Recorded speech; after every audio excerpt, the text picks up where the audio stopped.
Fala pessoal, boa tarde para todos na paz do Senhor. Eu digo boa tarde porque eu estou gravando essa aula na parte da tarde, né? Estamos trabalhando aí no afã de formar os nossos capelães civis humanitários e hoje eu gostaria de estar ministrando uma aula muito importante dentro do nosso curso.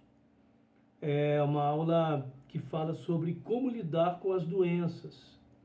Ou seja, como que o capelão civil ele há de lidar com a questão das doenças psicossomáticas, doenças físicas, doenças que o ser em crise há de enfrentar. E esta aula é para o curso, né, de capelania civil e estaremos disponibilizando, né, esse vídeo para os nossos seminaristas que vão estar fazendo o curso, tanto presencial quanto online. E eu peço o seminarista, né, que ao assistir o vídeo, né, tendo aí condições, inscreva no canal, tá bom? E curte, para a gente poder levar também esse vídeo para outras pessoas, sem, claro, compromisso, né, de ter que concluir o curso, que é o seu caso, tá bom, gente? Então vamos lá. A aula de hoje tem como título Como lidar com as doenças, tá bom? A doença, ela é mais do que falta de saúde, né? Ela trata-se de uma expressão das nossas limitações físicas, emocionais e espirituais. Ela é uma indicação viva de que nós somos seres humanos habitando num corpo destinado a morrer. Então, eu costumo sempre falar, quando ministro a última aula do meu curso, que é sempre Psicologia do Luto, a gente sempre fala da importância dos cuidados paliativos. No que diz respeito à questão da melhor-idade, também a gente fala muito da importância de estudar um pouco sobre geriatria, né? A qualidade, né, do envelhecimento. Então, a doença é algo muito complicado e o capelão ele deve estar preparado porque o capelão ele há de enfrentar muitos casos de questões relacionadas com a doença, visitação nos hospitais, visitação domiciliares. E o capelão ele precisa de estar preparado para lidar com essas questões, tá bom? A doença ela inibe, né, as nossas atividades, nos atrasa, torna a vida mais difícil e com frequência parece não ter um significado ou um propósito, mas tem. E claro que nenhum ser humano está preparado para enfrentar um diagnóstico, ninguém está esperando, né, um diagnóstico ruim. Então, assim, a ideia no curso de capelania, preparar o capelão para que ele venha assistir religiosa, espiritual e socialmente pessoas em situação de crise, levando uma mensagem de conforto, de consolo, de paz, de esperança para essas pessoas enfermas e também seus familiares. Essa é a ideia. Então, vamos começar tentando responder a seguinte questão. O que a Bíblia diz sobre as doenças? O que a Escritura tem a nos dizer sobre a questão da doença? Tanto no Novo quanto no Antigo Testamento. Os evangelhos, eles nos mostram de maneira clara, a forma que o Senhor Jesus tratou a questão da doença. Né? A doença, a enfermidade, ela esteve ligada diretamente ao ministério do Senhor Jesus, ou o Senhor Jesus esteve ligado diretamente à questão da enfermidade. Né? As Escrituras nos informam, né, sobre vários tipos de doença, como febre, paralisia, cegueira, disenteria, surdez, mudez, hemorragia, ou seja, uma série de doenças, né, que a Bíblia faz citação, faz menção. Então a Bíblia não exclui o tema. Então por isso que a gente também deve estar sempre ciente daquilo que o Senhor Jesus, daquilo que o Antigo ou o Novo Testamento fala sobre as doenças, a importância da fé para a cura, a diferença entre doença e enfermidade. A doença é aquela patologia, aquele diagnóstico, aquele mal ali no corpo humano, e a enfermidade são as consequências, né, dessa doença, a ansiedade, a depressão, o medo, a apreensão, isso seria, no caso, uma enfermidade. Por exemplo, fulano está doente, ele está com uma doença, está com câncer. Fulano está enfermo, ou seja, ele está com ansiedade, ele está com depressão, ele está com tristeza, ele está no luto, porque ele teve um diagnóstico de um câncer, de uma doença. Então, doença, patologia, enfermidade e consequência. E a gente precisa de tomar alguns conhecimentos, quando digo a gente, eu digo o capelão, que 4 coisas importantes que nós devemos saber sobre as doenças, e quando nós tomamos conhecimento desses fatos, fica tudo mais fácil para a gente assistir religiosamente vidas. Primeiro que a doença faz parte da vida. Claro que o ser humano não vai aceitar facilmente o diagnóstico, familiar nenhum vai aceitar uma perda, né? Então, assim, não é fácil alguém aceitar. Então, é quase que impossível descrever uma pessoa que na vida não tenha tido qualquer tipo de doença. Desde a queda do homem, do pecado, a doença ela tem feito parte da vida humana na Terra. Segunda coisa que nós precisamos de saber é que cuidado, compaixão e cura são importantes demais para o ser humano. O ser humano ele espera ser cuidado por alguém. A compaixão deve fazer parte do ser humano em relação ao outro, aquele que está enfermo. E a cura, o ser humano sempre há de esperar receber uma cura. O ser humano, por mais grave que seja o diagnóstico, a doença, a enfermidade, ele há de esperar receber a cura, né? Então, assim, Jesus ele ensinou através das suas palavras, dos atos, de que a doença, embora comum, ela é indesejável. Jesus ele passou boa parte, né, do seu ministério ministrando aos enfermos. Ele encorajou seus discípulos a fazer a mesma coisa, curar os enfermos, salientou o quanto é importante ser compassivo e cuidar daqueles que são necessitados e doentes. Jesus mesmo disse que ajudar uma pessoa doente era o mesmo que ministrar a ele. E isto nos mostra que nós somos chamados a orar pelos doentes e ajudá-los de uma maneira assim, bem prática, né? Então, faz parte do ministério da igreja e de uma forma especial do capelão a ajudar pessoas enfermas. Terceira coisa que nós precisamos de saber é que doença, pecado e fé não são coisas necessariamente relacionadas. Ou seja, nem todas as pessoas que estão doentes estão em pecado. E nem todas as pessoas que têm fé, homens de Deus, mulheres de Deus que têm fé, não vão ficar doentes. Não é isso? E nem toda pessoa que está doente significa que ele está em pecado. Tem que saber separar as coisas. Então, às vezes, a pessoa que não tem uma religião definida, que não expressa uma fé, ele vai ficar enfermo. Aquilo ali, né, faz parte da vida. Às vezes, aquele cristão fervoroso que faz a obra de Deus com alegria, vai ficar enfermo. Vai ser diagnosticado com câncer, vai ser diagnosticado com uma doença crônica, não em decorrência do seu pecado, mas em decorrência da vida, da falibilidade da vida, da fraqueza, da debilidade humana devido ao pecado original. Então, doença, pecado e fé não estão assim necessariamente relacionados. Não é porque um cristão veio a óbito, faleceu por uma doença, em razão de uma doença, que ele não tinha fé. Não é porque tinha 4, 5 países do mundo orando para Jesus curar uma pessoa, que aquela igreja falhou na sua missão de orar, que Deus não respondeu. Não. Há um plano, há algo especial, um plano, algo especial por trás ali acontecendo. Então, a morte, no caso, faz parte da vida, doença também, então devemos estar preparados para lidar com isso. E por último, a gente precisa também de saber que a doença, o momento de enfermidade, o momento de um diagnóstico, né, quando uma pessoa recebe um diagnóstico, faz surgir questões difíceis, né, cruciais sobre o sofrimento. Tem pessoas que ele chega a questionar o próprio caráter de Deus, a bondade de Deus, quando ele está enfermo, quando ele é acometido por uma enfermidade, quando ele é diagnosticado com algo ruim, né? E as pessoas elas começam a questionar se Deus é bom, por que ele permite sofrimento?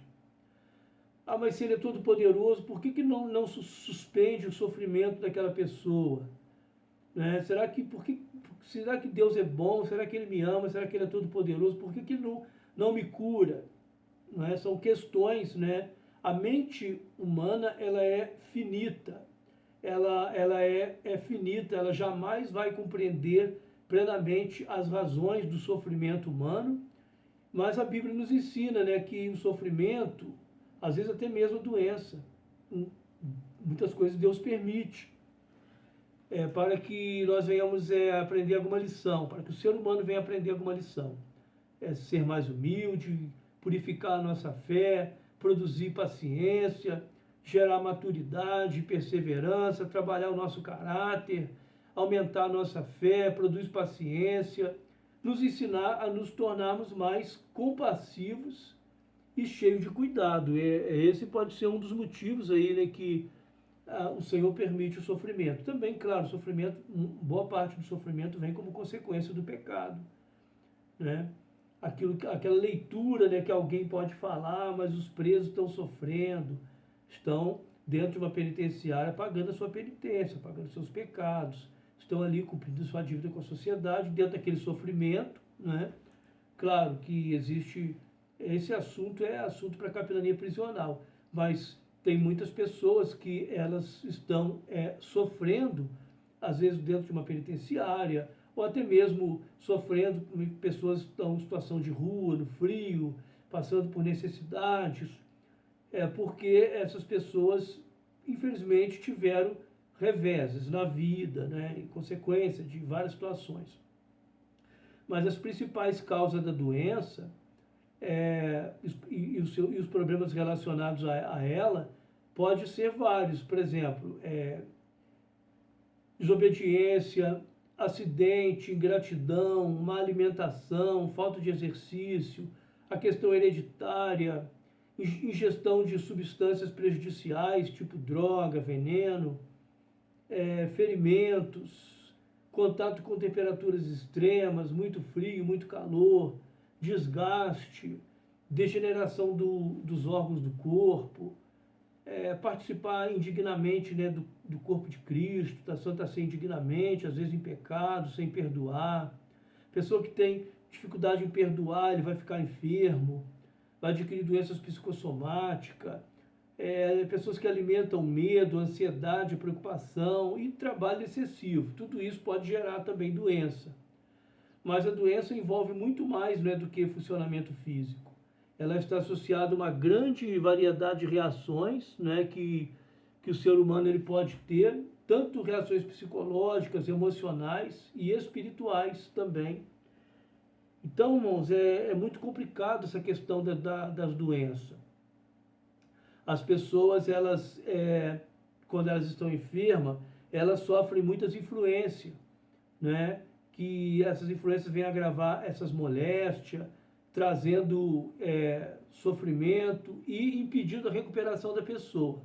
Agora, eu gostaria de, a partir daqui, trazer para você algumas influências que o sofrimento pode trazer ao ser humano. Sofrimento gerado, claro, pelas doenças, né? A primeira influência é a influência da dor. Tem pessoas, né, que ele tem dificuldade de administrar a sua dor. Outras têm, né, quando são atingidos por doença, tem pessoas que têm uma facilidade muito grande para poder lidar com a questão da dor.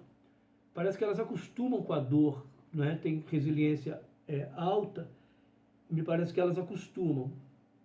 Mas tem também o sofrimento, ele traz sentimento de desesperança. Tem pessoas que perdem a esperança, a experiência da emoção. Tem pessoas que é muito motivada, quando ele está sofrendo, em sofrimento por causa da dor, as emoções experiência da emoção que ele tem o medo da dor, o medo do diagnóstico, o medo das consequências, o medo das complicações físicas, o medo com o futuro incerto, alimenta o medo de não se recuperar, o medo da rejeição e, por fim, o medo da morte. Tem pessoas que alimentam também a ira em relação a si mesmo, tem pessoas que ira em relação à doença, tem pessoas que ficam iradas com os médicos, gera ira contra a classe médica, culpa os médicos pelo tratamento, pelas respostas negativas, pela demora da cura. E também tem pessoas que culpam até Deus. Infelizmente, né, são reações das pessoas que nós estamos acostumados a ver dentro dos hospitais quando ali estamos trabalhando como capelães. A culpa também, tem pessoas que ele lida com a culpa, né, ele culpa. Culpa em relação do que ele fez, do que ele deixou de fazer. Pessoas falam, mas eu estou doente, estou enfermo, estou em sofrimento, estou levando outras pessoas ao sofrimento porque eu cuidei mal da minha saúde, porque eu não perdoei, porque eu fiz isso, porque eu fiz aquilo. O ser humano, ele começa a trabalhar a questão da culpa. 94%, foi feita uma pesquisa, 94% dos pacientes com câncer, olha só, 94% dos pacientes com câncer sentiam que a sua doença era o resultado de suas falhas passadas.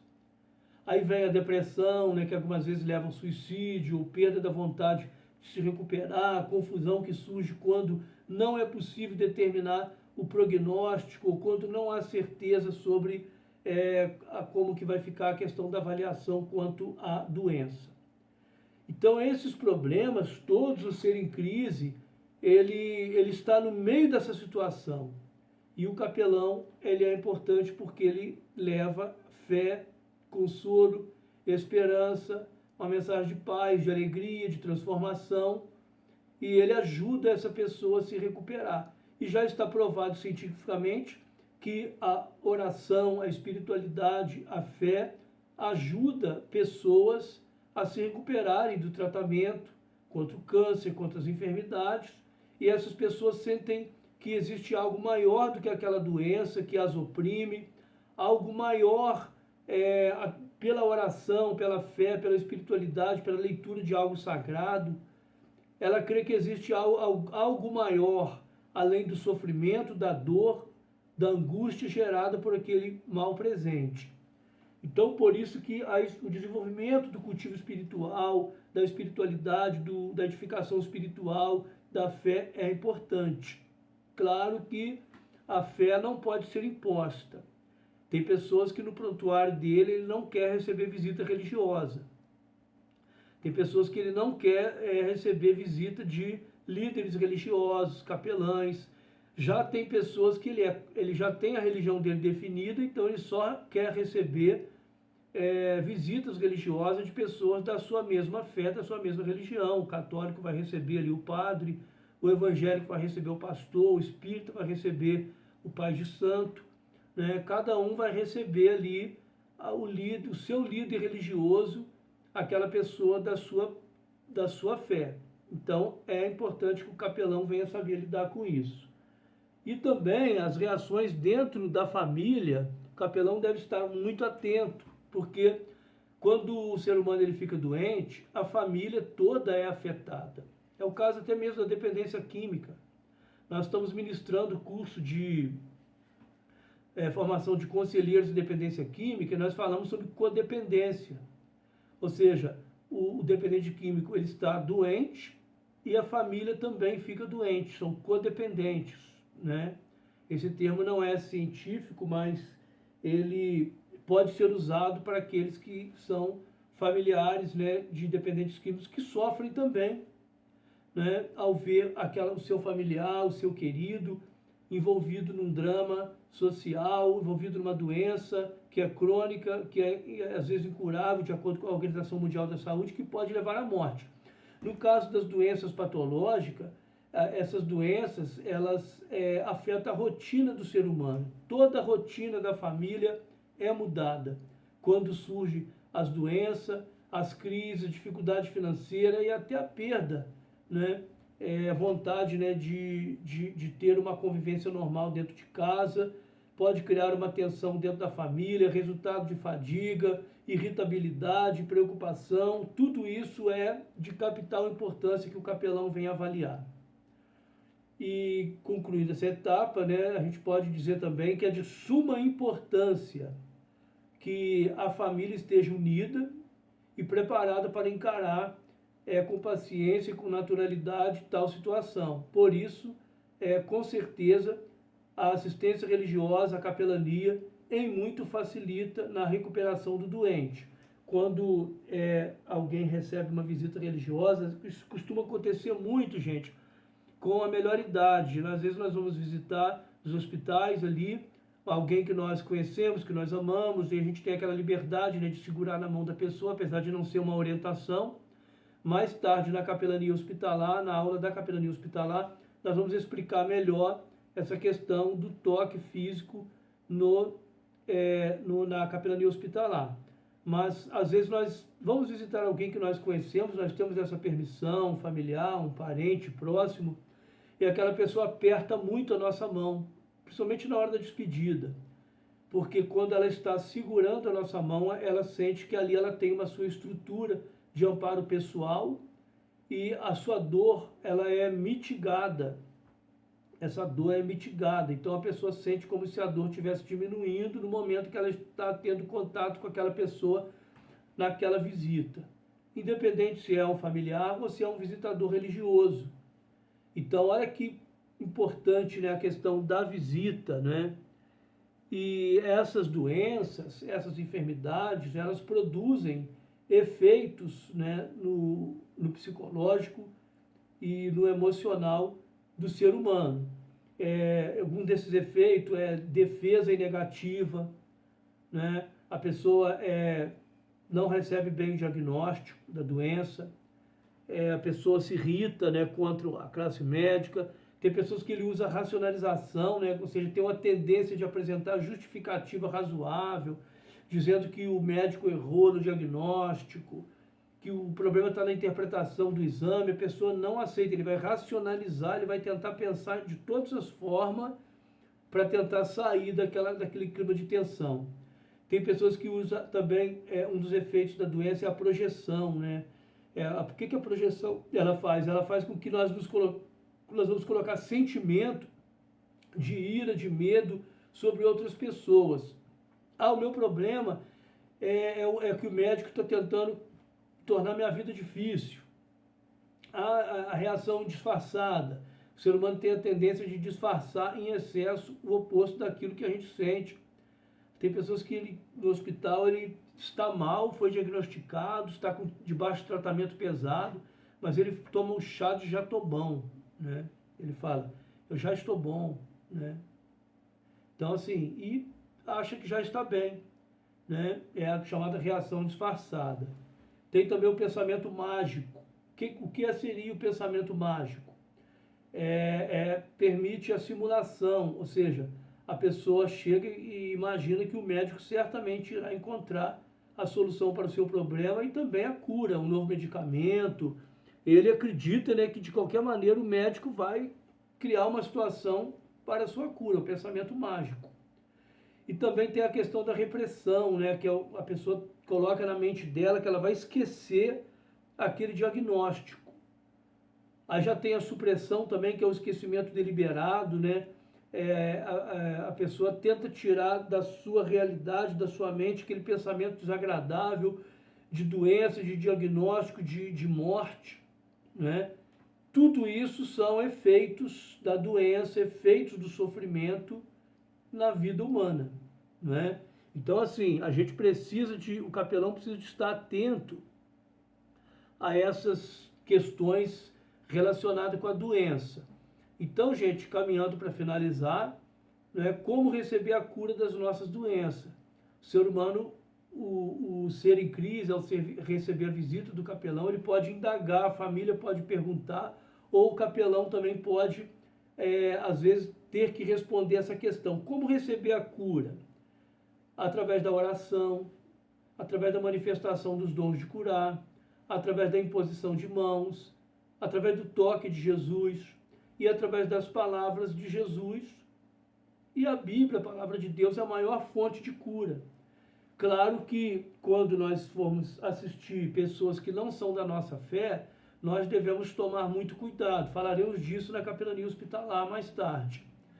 Mas nunca impor a nossa fé, nunca deve-se prometer cura, nunca devemos prometer que aquela pessoa terá a sua vida transformada, que a semana que vem ele vai estar numa festa, vai estar na sua casa regozijando com a sua família. O capelão deve estudar o caso e ver tudo com realismo, pé no chão, levar sim uma mensagem de fé, de consolo, de esperança, de que o nosso Deus ele tem o poder de transformar, de mudar quadros, de mudar vidas, mas levar esperança, levar alegria para aquela pessoa, consolo, conforto, palavras de afirmação, mas nunca prometer cura. Porque, apesar da Bíblia falar, né, sobre cura da ansiedade, a cura do medo, a cura do complexo de inferioridade, a cura da solidão, do estresse, a cura da depressão, a cura do desânimo, do desencorajamento e a cura para a perda das nossas forças na hora da provação, na hora da tentação, a palavra fala tudo sobre isso. Só que o capelão deve respeitar a fé daquela pessoa e mostrar para essa pessoa que existe algo maior, despertar fé nessa pessoa e fazer com que ele venha crer que existe algo maior, um ser superior. A fé, a esperança, o consolo deve estar bem presente no ministério da capelania. Essa é a nossa responsabilidade para com vidas dentro de uma unidade hospitalar, numa visita hospitalar, numa visita domiciliar. E a função do capelão é estar presente com essas vidas, com essas famílias, com essas pessoas que estão em sofrimento. Estar do lado deles, mostrar para eles de que nós estamos sujeitos a tudo isso nessa vida, que nós não estamos preparados para diagnóstico, para enfermidade, para doença, mas que nós devemos sempre ter esperança, sempre traduzir a nossa fé ou direcionar a nossa fé a algo maior, ou a Deus, ou aquele que tem o poder sobre a nossa vida, sobre todas as coisas, e confortar essas pessoas. A função do capelão não é prometer cura, mas é estar ao lado dessas pessoas nos momentos difíceis, nos momentos de dores, e mostrar para essa pessoa o amor em ação. Não basta dizer Jesus te ama, Deus te ama, mas nós devemos ser a resposta da oração dessas pessoas. Aí a presença do capelão dentro de um hospital, ou na vida de uma pessoa, numa família, num momento difícil, é a tradução maior de uma expressão de amor que alguém pode tentar mostrar para o ser humano as grandezas de Deus. Então, gente, a capelania é isso. É você compreender a dor do outro, é você despertar naquela pessoa uma resiliência. O que é a resiliência? A capacidade de suportar problemas, dificuldades, processos difíceis, sem perder a fé, a alegria, sem perder a esperança de que existe um Deus que pode transformar a vida humana, transformar a doença em cura, transformar a tristeza em alegria, transformar a água em vinho e principalmente transformar a morte em vida, porque essa é a missão do capelão civil humanitário, apresentar para a sociedade um Deus que, apesar das nossas lutas, apesar dos nossos problemas, das nossas dificuldades, ele sempre tem um recurso, sempre tem uma resposta, ainda que não seja a forma que nós venhamos a desejar para os nossos, mas há um Deus que está acima de todas as coisas e a capelania, o capelão é o seu representante. Então, nobre seminarista, que vocês venham absorver essas informações e deixar que a presença bendita do Senhor Jesus esteja na sua vida quando você estiver em um CTI, em uma UTI, em uma enfermaria, ou até mesmo numa visita domiciliar, ou até mesmo no CTI, levando uma mensagem de consolo, de fé, de esperança para vidas. Que Deus te abençoe no nome poderoso de Jesus e que o Senhor Jesus te use de uma forma extraordinária para a glória de Deus. Deus te abençoe.